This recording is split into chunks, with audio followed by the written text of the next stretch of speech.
সালাত এর আবিধানিক অর্থ হচ্ছে কোন জিনিসের দিকে মুখ ফিরানো। সালাতের অর্থ হচ্ছে নিকটবর্তী হওয়া, মুখ ঘুরানো, মুতাওয়াজ্জা হওয়া। ওই যে হযরত ইব্রাহিম আলাইহিস সালাম বলেছিলেন, ইন্নী ওয়াজ্জাহতু ওয়াজহিয়া লিল্লাযী ফাতারাস সামাওয়াতি ওয়াল আরদ। জানেন আপনারা? পড়েন, ইন্নী ওয়াজ্জাহতু ওয়াজহিয়া লিল্লাযী ফাতারাস সামাওয়াতি ওয়াল আরদ হানিফা ওয়া মা আনা মিনাল মুশরিকিন। নিশ্চয় আমার মুখ ঘুরায় দিলাম কার দিকে? যিনি আকাশ এবং জমিনের স্রষ্টা, সব কিছুর মালিক যিনি, তার দিকে আমি মুতাওয়াজ্জা হলাম। নামাজের অর্থই হচ্ছে মুতাওয়াজ্জা হওয়া, মুখ ঘুরিয়ে দেওয়া, চেহারা ঘুরিয়ে দেওয়া।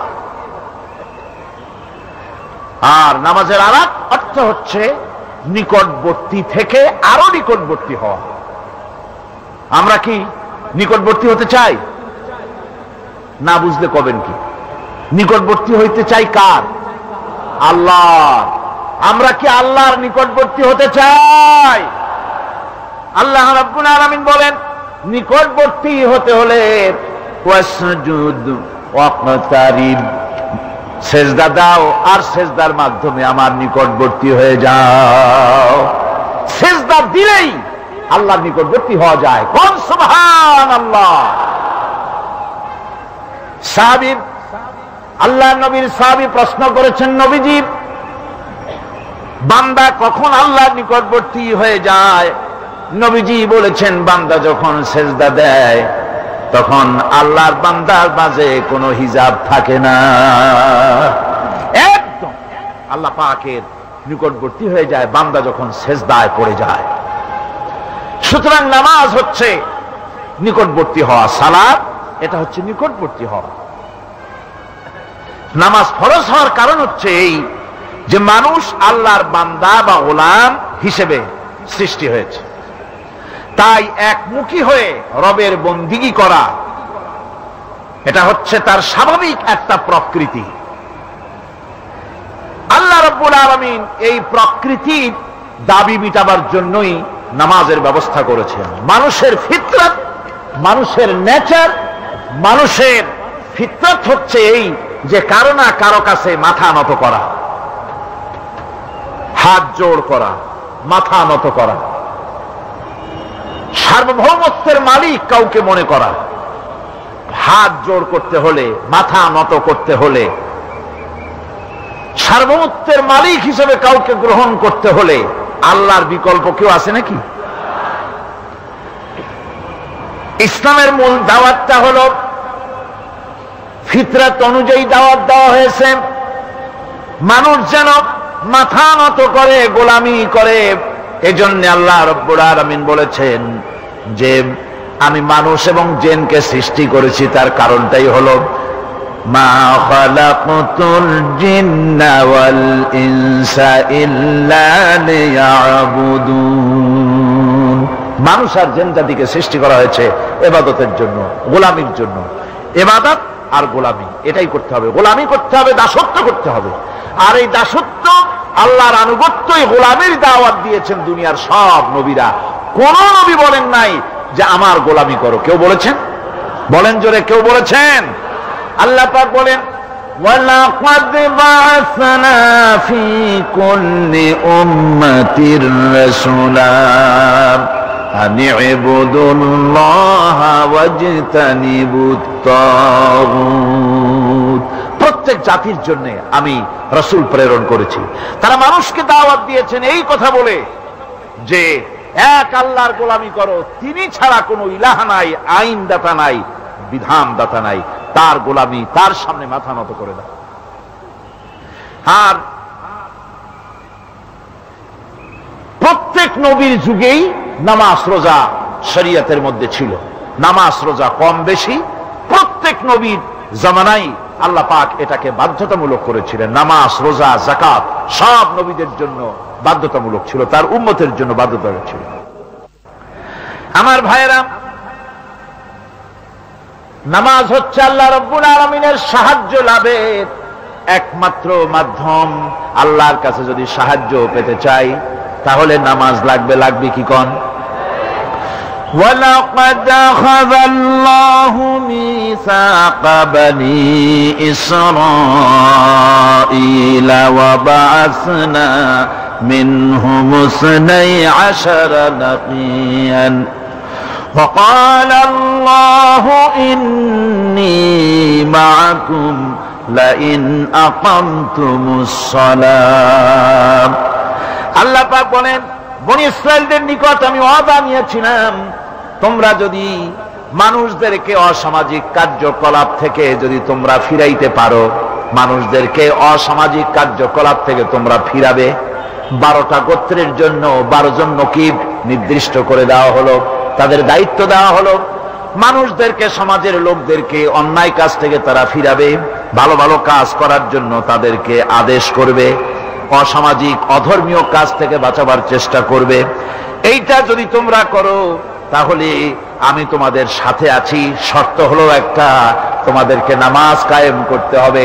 নামাজ যদি কায়েম করো আমার মদদ তোমাদের জন্য অবধারিত হবে। নামাজ প্রতিষ্ঠা করলেই আল্লাহর সাহায্য লাভ করা যায় জীবনের সকল ক্ষেত্রে। নামাজ হচ্ছে অপকর্মের প্রতিবন্ধক। নামাজ পড়লে অন্যায় কাজ থেকে বাঁচার পর, অন্যায় থেকে বাঁচাই কিসে? নামাজ। আল্লাহ রাব্বুল আলামিন বলেন, উতলু মা উহিয়া ইলাইকা মিনাল কিতাবি ওয়াকিমিস সালাম ইন্নাস সালাতা তানহা আনিল ফাহশাই ওয়াল মুনকার। হে নবী, এই কিতাব তেলাওয়াত করো যা তোমার প্রতি অবতীর্ণ করা হয়েছে, এই কিতাব তেলাওয়াত করো আর নামাজকে প্রতিষ্ঠা করো। নিঃসন্দেহে নামাজ মানুষকে পাপাচার থেকে বাঁচায়া দেয়। অশ্লীলতা, পাপাচার থেকে মানুষকে বাঁচায় কে? জোরে চিল্লা এখন কে? নামাজ। এই নামাজ মানুষকে অন্যায় কাজ থেকে বাঁচায় দেয়। নামাজ যে মানুষকে অন্যায় কাজ থেকে বাঁচায়, কেমনে বাঁচায়? আমরা যে নামাজ পড়ি এই নামাজে তো আমাদেরকে অন্যায় কাজ থেকে বাঁচাইতে পারে না। নামাজি বহুত মানুষ আছে অন্যায় করে, করে কিনা? করে না? করে না? করে। নামাজি অথচ অন্যায় করে। আর আল্লাহ বলছেন নামাজিকে, নামাজ তাকে অশ্লীলতা থেকে ফিরায়। তাহলে কথা কারটা ঠিক? আল্লাহটা। জোরে বলেন, কারটা ঠিক? অবশ্যই আমার আল্লাহর কথা হক। আমি ভুল করতেছি, আমি যেন কোথাও ভুল করতেছি, সামথিং ইজ রং, কোথাও যেন আমরা ভুল করে বসতেছি, সেই ভুলটা কি আমরা আবিষ্কার করতে চেষ্টা করবো ইনশাআল্লাহ। প্রথম যে কথাটা সেটা হচ্ছে এই যে আমরা যা নামাজে পড়ি আমরা তা বুঝি না। কথা ঠিক কিনা? আমি যদি এখন প্রশ্ন করি সামি আল্লাহু লিমান হামিদা অর্থ কি কোন, ফার্স্ট ডিভিশনে কয়েকটা লেটার নিয়ে ফেল করবেন এরকম লোক আছেন না নাই? সুবহান রাব্বিয়াল আলা অর্থ কি জানি না, সুবহান রাব্বিয়াল আযীমের অর্থ কি জানি না, দোয়ার কুনুত অর্থ কি জানি না, তাশাহুদ অর্থ কি জানি না, সূরা ফাতিহার অর্থ কি জানি না। এমন কি উযুর মধ্যে কয়টা ফরজ তাও অনেকের জানা নাই। কথা কি বেশি বললাম না ঠিক বলছি? একজনের জিজ্ঞেস করলো, মিয়া উযুতে কয় ফরজ?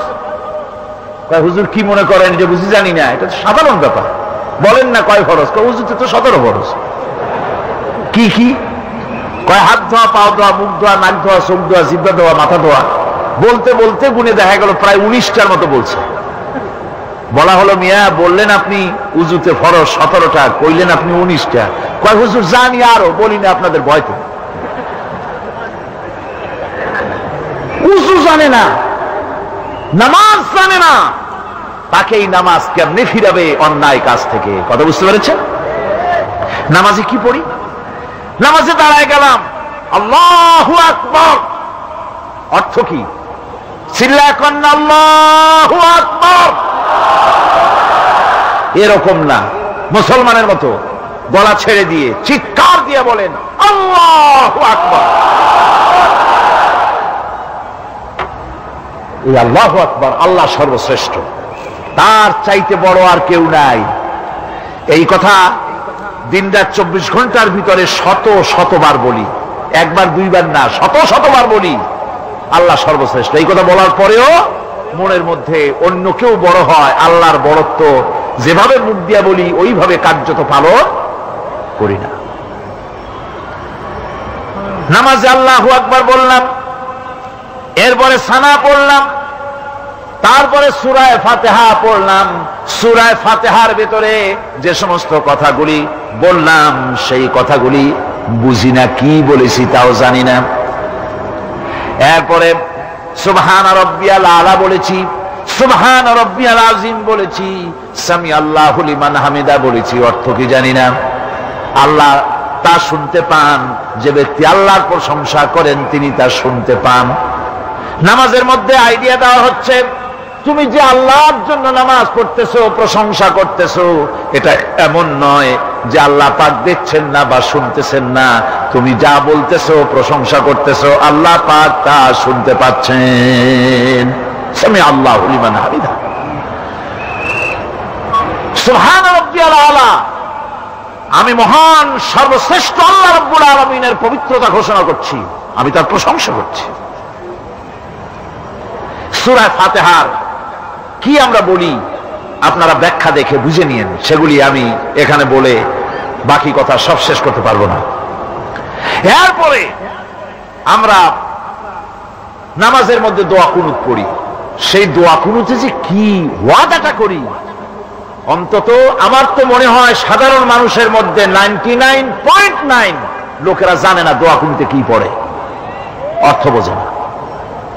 দোয়া কুনুতের মধ্যে বলা হচ্ছে, আল্লাহুম্মা ইন্না নাস্তাঈনুকা, হে আল্লাহ আমি তোমার কাছে সাহায্য চাই। কার কাছে সাহায্য চাই? আল্লাহর কাছে সাহায্য চাই। নামাজের ভিতরে বলতেছেন, এই কথা যদি অর্থ আপনি জানতেন যে তোমার কাছে সকল ব্যাপারে সাহায্য চাই তোমার কাছে, এই কথাটা যদি মনে প্রাণে বুঝতেন, তাহলে দুনিয়ায় কোনো মাজারে গিয়া মরা জিন্দা মানুষের কাছে গিয়া নিজের ছেলে মেয়ে চাইতেন না, চাকরির উন্নতি চেতেন না। আপনি নামাজের ভিতরে বলতেছেন আপনার কাছে, আয় আল্লাহ আপনার কাছে সর্বপ্রকারের সাহায্য আপনার কাছে চাই। নামাজের ভিতরে কিসের মধ্যে বলতেছেন? বিশ্বাস যদি করতেন, যদি বুঝতেন, তাহলে যত বড় পীর আসুক দেশ থেকে আর বিদেশ থেকে, সন্তান চাওয়ার জন্য পাগল হয়ে পায়ের উপরে পড়ে থাকতেন না, আল্লাহর কাছেই চাইতেন। কার কাছে চাইতেন? এরপরে বলতেছেন, আস্তাগফিরুকা, তোমার কাছে ক্ষমা চাই, গুনাহ করেছি, অনেক গুনাহ করেছি, তোমার কাছে ক্ষমা চাই, কারণ সাহায্য করতে পারো তুমি, গুনাহ মাফ করতে পারো তুমি। গুনাহ মাফ করার ক্ষমতা কি আছে পৃথিবীর কারো? আকাশে জমিনে আল্লাহ ছাড়া মানুষের গুনাহ কেউ মাফ করতে পারে? এরপরে বলতেছি, অনুমিনু বিকা, আয় আল্লাহ আমি তোমার উপরে ঈমান এনেছি, পরিপূর্ণভাবে তোমার উপরে ঈমান এনেছি, ওয়া নাতাওয়াক্কালু আলাইক, আর তোমার উপরেই কেবলমাত্র ভরসা করেছি। ঈমান এনেছি তোমার উপরে, ভরসা করছিও তোমার উপরে। এই কথাগুলি যদি আমরা বুঝতাম, তাহলে আত্মাটা বড় হয়ে যেত, মাথাটা আল্লাহ ছাড়া কারো সামনে নত হতো না। ঠিক না বেটি? আল্লাহ ছাড়া কারো সামনে মাথা নত হতো না। আল্লাহর উপরই ভরসা, তোমার উপর ভরসা করছি, তোমার উপরই ঈমান এনেছি। এরপরে বলছি, ওয়ানুসনি আলাইকাল খায়র, সর্বপ্রকার কল্যাণের সাথে তোমার প্রশংসা করতেছি। ওয়ানাশকুরুকা, আর তোমার কৃতজ্ঞতা স্বীকার করছি, আমি তোমার শুকর আদায় করি, সর্ব ব্যাপারে তোমার শুকর আদায় করি। আর কি করি? ওয়ালা নাকফুরুকা, আমি কুফরি করি না, অকৃতজ্ঞ নই, আমি তোমার কৃতজ্ঞ বান্দা, আমি অকৃতজ্ঞ নই। একথা আপনি নামাজের মধ্যে বলেন, কিন্তু কৃতজ্ঞতা স্বীকার করেন না। আল্লাহ যে ছেলে দিয়েছে শুকর আদায় করেন না, আল্লাহ যে সুন্দরী বউ বা ভালো বউ দিয়েছেন শুকর আদায় করেন না, আল্লাহ সন্তান দিয়েছে শুকর আদায় করে না, আল্লাহ রাব্বুল আলামিন চাকরি দিয়েছেন, বাড়ি দিয়েছেন, জায়গা দিয়েছেন, জমিন দিয়েছেন, যৌবন দিয়েছেন, স্বাস্থ্য দিয়েছেন, শুকর আদায় করে না। আল্লাহ পাক বলেন, বান্দারে যে অবস্থায় থাকো শুকর আদায় করো, লাইন শাকারতুম লাযীদান্নাকুম ওয়া লাইন কাফারতুম ইন্না আযাবী লাশাদীদ। আমার নিয়ামতের শুকর যদি আদায় করো আমি বেশি করে বাড়ায় দেব, আর যদি শুকর আদায় না করো তাহলে মস্ত বড় শাস্তি রেখে দিয়েছি। সব ব্যাপারে শুকর আদায় করো, আমার নিয়ামতের শুকর আদায় করো। চোখ দিয়া দেখতে পাও, কও আলহামদুলিল্লাহ। মুখ দিয়া কথা বলতে পারো, কও আলহামদুলিল্লাহ। যা খাও মজা লাগে বলো আলহামদুলিল্লাহ। কাজ করতে পারো বলো আলহামদুলিল্লাহ। সব ব্যাপারে আল্লাহর শুকর আদায় করতে হবে। শুকরিয়া আদায় করলে রব্বুল আলামিন তারে আরো বাড়ায় দিবেন। এই কথাই বলতেছি, আল্লাহ শুকর করি আর তোমার সাথে আমি কুফরি করি না, কৃতজ্ঞ আমি নই। ওয়া নাখলাউ ওয়া নাতরুকু মান ইয়াফজুরুকা, আর আমি ওয়াদা করতেছি এই কথা, তোমার সাথে যারা প্রকাশ্য দুশমনি করে, যারা প্রকাশ্য গুনার মধ্যে লিপ্ত আছে আর তোমার সাথে দুশমনি করে, ওদের সাথে আমার সমস্ত সম্পর্ককে ছিন্ন করে দিলাম। দেখছেন নামাজে কি কইলেন আপনি? আপনি নামাজে কত বড় কথা বললেন। ওয়া নাতরুকু মান ইয়াফজুরুকা, আয় আল্লাহ আমি ওয়াদা করছি তোমার সাথে যারা দুশমনি করে, যারা প্রকাশ্য গুনাহ করে, তাদেরকে আমি পরিত্যাগ করছি, তাদের সাথে আমার কোনো সম্পর্ক নাই। এই কথা বলার পরে আপনার সম্পর্ক কার সাথে একটু চিন্তা করেন তো। আপনার বন্ধু কারা? ইলেকশন আসলে ভোট দেন কাদেরকে? কাদের চা খাওয়ান, কাদের চামড়া দেন? একটু চিন্তা করেন, অঙ্কের সাথে মিলাই নেন। তাহলে দেখুন, মুখে বলে এক কথা, কাজে করে আর একটা। আরে কি কয়? চিল্লায় কোন আরে কি কয়? আর এই মুনাফিকি করতেছেন কার সাথে? আল্লাহর সাথে। কোন নাউযুবিল্লাহ। নামাজে কি পড়েন সেটা যদি জানতেন, অবশ্যই আল্লাহ রাব্বুল আলামিনের কথা কার্যকরী হয়ে যেত। ইন্নাস সালাতা তানহা আনিল ফাহশাই ওয়াল মুনকার। নামাজ মানুষকে পাপের কাজ, অশ্লীলতা থেকে ফিরাতে পারে। আল্লাহ ইন্না বসায়ছেন, নিশ্চয়ই, বেশক, অবশ্যই নামাজ পাপ থেকে ফিরাবে। কিন্তু কেমনে ফিরাবে নামাজ তো বুঝি না। নামাজ তো বুঝি না, খালি সেজদা দেয় জনমের মতো। আর সেজদা কি?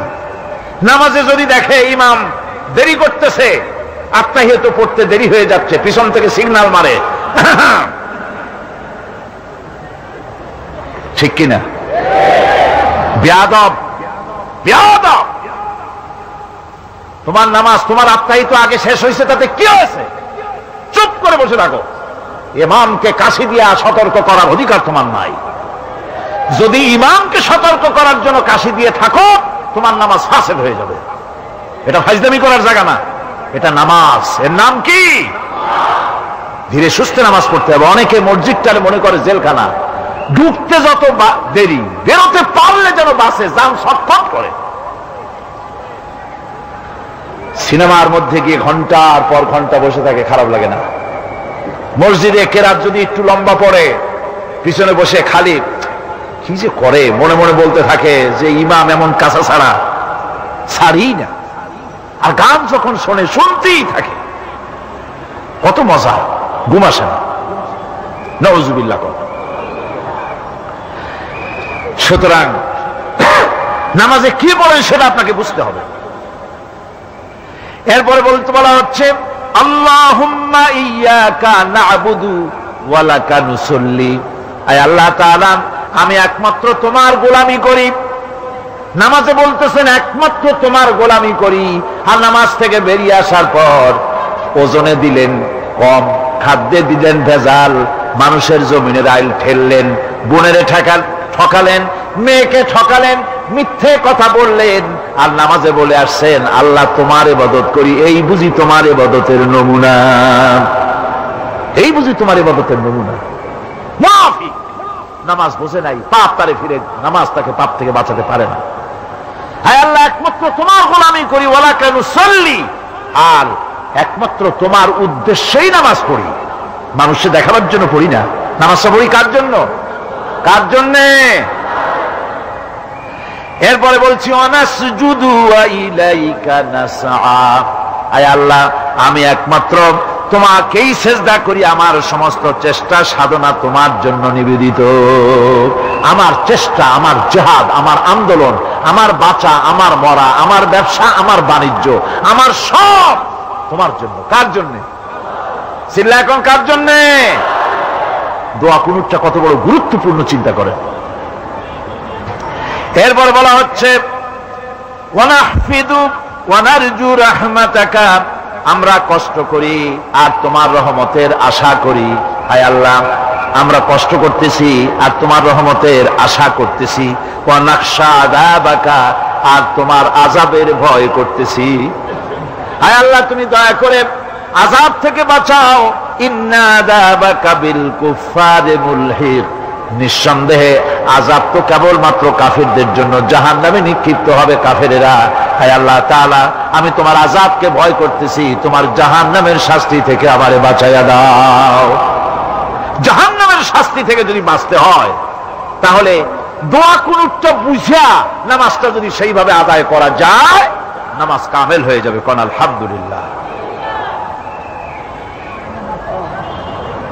সঠিকভাবে নামাজ পড়ার পরও যদি কোন মানুষের সঠিকভাবে, ভালো করে শোনেন, সঠিকভাবে নামাজ পড়ার পরেও যদি কোনো মানুষ পাপের থেকে না ফেরে, তাহলে বুঝতে হবে একথা, পানি আর সাবান দিয়া কাপড় ধুলে কাপড়ের ময়লা যাবে, কিন্তু পানি আর সাবান দিয়া কয়লা জনমের মতো ধুইলেও কয়লার ময়লা যাবে না।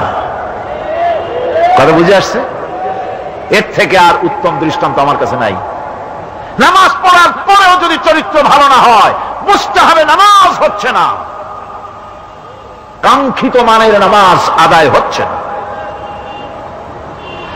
আল্লাহর নবী বলেছেন, যার নামাজ পাপ কাজ হতে ফিরাতে পারলো না, তার নামাজ নামাজি নয়। আবার শুনুন, রাসূল বলছেন, যার নামাজ তাকে পাপের কাছ থেকে ফিরাতে পারলো না, তার নামাজ নামাজ নয়।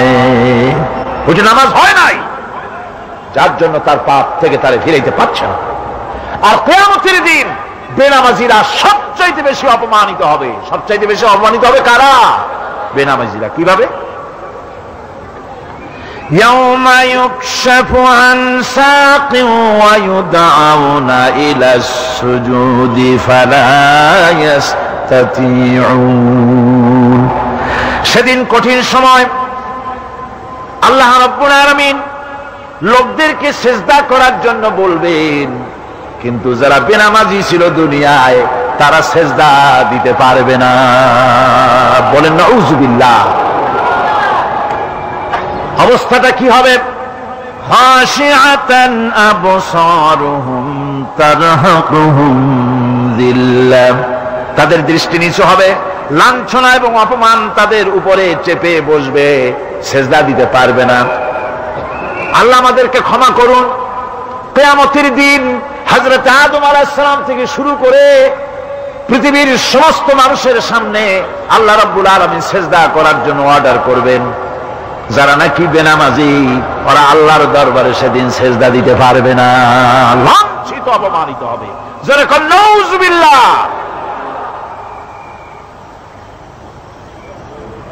নামাজ, মুমিনের নামাজ একরকম, মুনাফিকের নামাজ হলো আর এক রকম। মুনাফিকরাও নামাজ পড়ে, পড়ে কিনা কন? মুনাফিকেরাও নামাজ পড়ে। মুনাফিকেরা যখন নামাজ পড়তে যায়, আল্লাহ রাব্বুল আলামিন বলতেছেন, ওয়া ইযা কামু ইলাস সালাতি কামু কুসালা। মুনাফিকেরা যখন নামাজ পড়তে দাঁড়ায়, নামাজে আসে ঠিক তারা, কিন্তু নামাজের জন্য দাঁড়ায় খুব শৈথিল্য ভারে, শৈথিল্য ভাবে দাঁড়ায়, কাহিলি সুস্তি, এ জায়গা চুলকায়, পায়জামা ধরে টান দেয়, টুপিটা ঘুরে আয়, এদিক ওদিক তাকায়। মুনাফিকের নামাজ দেখলেই ঠিক পাওয়া যায় যে বেটা মুনাফিক। এইভাবে সে দাঁড়ায়। তার নামাজটা কি জন্য? ইউরাউনান নাসা ওয়া লা ইয়াযকুরুনাল্লাহা ইল্লা কালিলা। তাদের নামাজ হচ্ছে মানুষকে দেখাবার নামাজ। নাউযুবিল্লাহ। এখন দেখবেন এই মৌসুম আসছে, নামাজের মৌসুম, বেনামাজিদের নামাজের মৌসুম। জনসভা হচ্ছে, নির্বাচন আসতেছে, নামাজে রক্ত হয়ে গেছে, তাড়াতাড়ি আজান হয়ে গেল, টুপি না থাকলে রুমাল একটা মাথায় দিল, উজু আছে কি না আছে, আল্লাহু আকবার, যা আছে কপালে হয়ে যাক। মানুষকে দেখাবার জন্য এরা নামাজ পড়ে। এরা আল্লাহর শরণার্থে নামাজ খুব কম লোকই করে। এরা হচ্ছে মুনাফিক। দুনিয়া এবং আখিরাতে কল্যাণের জন্য একমাত্র মাধ্যম হচ্ছে নামাজ। দুনিয়া যদি কল্যাণ চাই, আখিরাতেও যদি কল্যাণ চাই, তাহলে এর জন্য কি করতে হবে? কি করতে হবে? আমার কথা নয়, আল্লাহ রাব্বুল আলামিনের কথা শুনুন। রব্বুল আলামিন বলেন, ক্বাদ আফলাহাল মুমিনুন আল্লাযীনা হুম ফী সালাতিহিম খাশিউন ওয়াল্লাযীনা হুম লিয-যাকাতি ফাঈলুন ওয়াল্লাযীনা হুম লিফুরুজিহিম হাফিজুন। নিশ্চিতভাবে সেই সব মুমিন কল্যাণ লাভ করবে, নিশ্চিতভাবে। তারা হচ্ছে ওই সব লোক যারা নিজেদের নামাজ ভীতি মিশ্রিত, বিনয় ভাবে, ভীতি মিশ্রিত অবস্থায় বিনয়ের সাথে যারা নামাজ আদায় করে, যারা বেহুদা কাজ থেকে বিরত থাকে, যারা যাকাতের পন্থায় কর্মতৎপর হয়, আর যারা নিজের লজ্জাস্থানকে হেফাজত করে। এরপরে আল্লাহ পাক বলেন, আল্লাযীনা হুম লিআমানাতিহিম ওয়া আহদিহিম রাউন ওয়াল্লাযীনা আলা সালাওয়াতিহিম ইউহাফিজুন ওয়াল্লাযীনা আলা সালাতিহিম হাফিজুন। আর যারা তাদের আমানাতকে পূর্ণ করে, আমানাত এবং তাদের ওয়াদা চুক্তি পূর্ণ করে, এবং যারা নিজেদের নামাজ সমূহকে পূর্ণভাবে হক আদায় করে নামাজ পড়ে, নামাজের যারা হেফাজত করে, এরা কারা?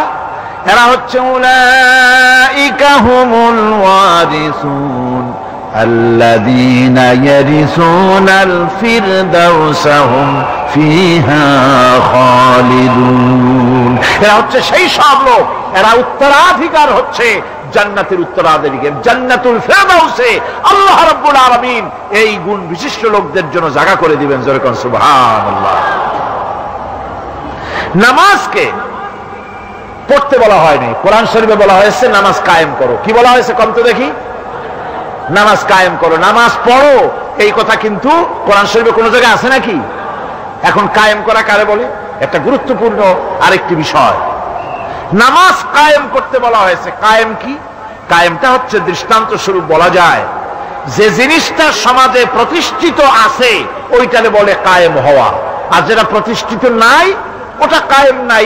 কায়েম মানে হলো প্রতিষ্ঠিত থাকা। যেমন আমাদের দেশে, আমাদের সমাজে নারী পুরুষ শিশু বৃদ্ধ সকলেই কাপড় পরা, শাড়ি পরা, লুঙ্গি পরা, এই কাপড় পরাটা কায়েম আছে, প্রতিষ্ঠিত আছে না নাই? যার কারণে কাপড় পরা সমাজে কায়েম আছে বলে উলঙ্গ মানুষ সমাজে খুঁজে পাওয়া যায় না, পাগল ছাড়া। ঠিক কিনা? একটা বাচ্চাকেও যদি উলঙ্গ হতে বলেন এখানে, 5 বছর 6 বছরের একটা বাচ্চাকেও, সে কিন্তু রাজি হবে না। ঠিক কিনা? যেহেতু কাপড় পরা সমাজে প্রতিষ্ঠিত আছে, সেহেতু উলঙ্গ মানুষ পাওয়া যায় না, কাপড় পরাটাই এখানে প্রতিষ্ঠিত। সুতরাং এখন অবস্থাটা এই হয়েছে, কাপড় পরা প্রতিষ্ঠিত আছে বলে কোন উলঙ্গ মানুষ এসে যদি এই মঞ্চে দাঁড়ায় আর বলে আমাকে একটু বক্তৃতা করতে দেন, আপনারা কি করবেন? মঞ্চে তো উঠতেই দিবেন না। উলঙ্গ মানুষ যদি কোনো চাকরি নিতে যায় ইন্টারভিউতে, তাকে লাইনে দাঁড়াইতে দেবে? দেবে না। এমনকি উলঙ্গ হয়ে যদি বাড়িতে প্রবেশ করে, তার বউ দূর দূর করে তাড়ায় দেবে। ঠিক কিনা? যেহেতু সমাজের ভিতরে কাপড় প্রতিষ্ঠিত আছে, সেই জন্য এই উলঙ্গ মানুষ পাওয়া যায় না। অনুরূপভাবে নামাজ যদি প্রতিষ্ঠিত হতো সমাজের ভিতরে, তাহলে বেনামাজি খুঁজে পাওয়া যেত না। চাকরি করতে গেলে সেখানে নামাজ মানদণ্ড হয়ে যেত, নামাজ পড়ে কিনা তা দেখে নেওয়া হতো। বেনামাজি লোক পাওয়াই যেত না যদি প্রতিষ্ঠিত থাকতো। প্রথম প্রশ্নই হতো তুমি নামাজ পড়ো কিনা। ইলেকশনে যদি একজন উলঙ্গ মানুষ এসে দাঁড়ায়, ভাইরা এবার আমার বোতল মার্কা বাক্স, উলঙ্গ মানুষ এসে ভোটে দাঁড়াইছে, আপনারা ভোট দিবেন? দিবেন। ওই যে কাপড় প্রতিষ্ঠিত আছে বলে, লুঙ্গি প্রতিষ্ঠিত সমাজে আছে বলে উলঙ্গ মানুষকে আপনি ভোট দিবেন না। নামাজ যদি প্রতিষ্ঠিত থাকতো সমাজে, বেনামাজি মানুষ যদি এসে মঞ্চে দাঁড়ায়া যতই বলতো আমি ক্ষমতায় গেলে এই করব সেই করব, নামাজ প্রতিষ্ঠিত থাকলে পরে বেনামাজিরে কেউ ভোট দিত না।